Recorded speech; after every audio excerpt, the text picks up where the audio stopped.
Hello, parents. This is Mr. Peoples here, and I would like to just give you some information about the project your students are working on for history class. They have a little mini project going on here that is going to be due on March 4th. So that gives them about 7 full class days to complete this project. What's unique about this project is it is trying to incorporate the student's own choice into the project. It's not something where I gave them 5 choices to pick from. It's something where they got to choose something that interests them to show me how they learned the information. What I found is when I stand up and talk to the students, I have a number of students, a large number of students who tune out or who lose focus. This is attempting to address that by putting the students in charge of their learning. And rather than me being the person that knows everything, I can be more of a guide and help the students to find information. I can help the students collect information. I can help the students put together that information and organize that information so that they can accomplish this task that they've set out for themselves. I'm meeting individually with each student or group of students as they work on their project over the course of the next 7 days. But I want to make you aware of it as there may be questions or they may be asking for help. First thing you need to know is that I have told all of them that the project is theirs, that it should require no parent help, that the parents are not responsible for this project, that they are. I've also told the students that they shouldn't have to spend one penny on this project at all. So everything can be done for this project, whether it's a poster project or something else. It should be done with materials they already have available to them. And some of that stuff we have here at school, some of that stuff students already have in their possession at home. Let me just be clear about this. Our goal in this assignment is for the students to answer these 4 questions and demonstrate the 2 learning targets that you see on the screen here. Their project, whether they're doing a PowerPoint, whether they're doing a Prezi, whether they're doing a presentation, an essay, all of those projects need to demonstrate answers to these questions. How do we get into the mess called the Great Depression? What was it like to be caught in the middle of it? How did we as a nation cope with the Great Depression? And what can our nation learn from our mistakes? And then along with those questions that they have to answer through their research and through their findings as they work on this project, they need to demonstrate these learning targets. Describe how the economy changed after the collapse of the stock market, and compare and contrast President Hoover and President Roosevelt's approach to dealing with the Great Depression. Now, what I've done is I've compiled a bunch of books from the Eden Prairie Library and from our school library. Those are within my classroom.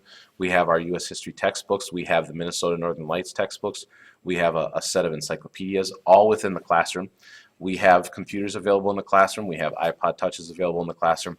And I have put on our Moodle page, and the students know what that is, but I have collected a bunch of videos, a bunch of articles that they can use to find the answers to these questions.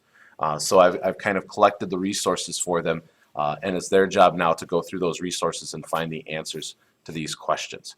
And then demonstrate their learning of those answers in some type of a project, whether that be an essay, a PowerPoint, but whatever it is, they chose it to hopefully help with the motivation of accomplishing it. And when I meet with each of the students, I ask them why they chose the product that they chose. And we talk about how it shouldn't be just something because it was the easiest, but they should pick something that they really care about, because then the quality will be better. And so we have those conversations in our little meeting that we have at the start of this assignment. But I want to make you aware of it. It is an assignment that's going to be due March 4th. They might be asking for help, but please remind them too that it's their project, and so this should be something that they're working on, they're putting in the effort for. The goal of this is on March 14th. We're going to have them on display on our Evening with the Stars night, when the community and parents are allowed to come into our school. I will have their products on display, and they're aware of this too, and that they know that their quality needs to be at their best level because of that reason. And so hopefully all of those things put together will help increase not only the motivation to complete this, but add some buy-in for completing it and actually caring about getting the work done, rather than just this teacher assigned this for me. Okay.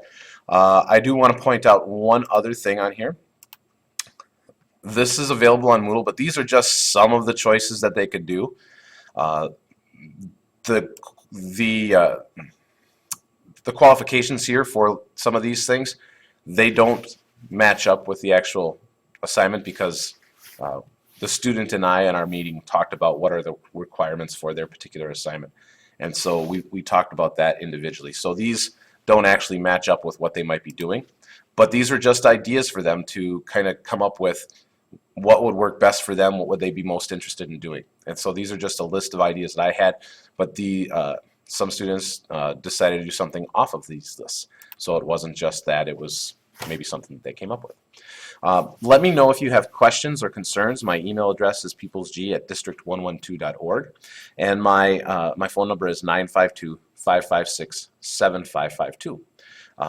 Like I said, I'm excited to see how these students do with a more personalized learning track of they're in charge more of their learning here, and I can be more of a guide for them in finding their information and helping them interpret that information and organize that information. So like I said, give me a call or email me if you have questions. Thank you very much for watching.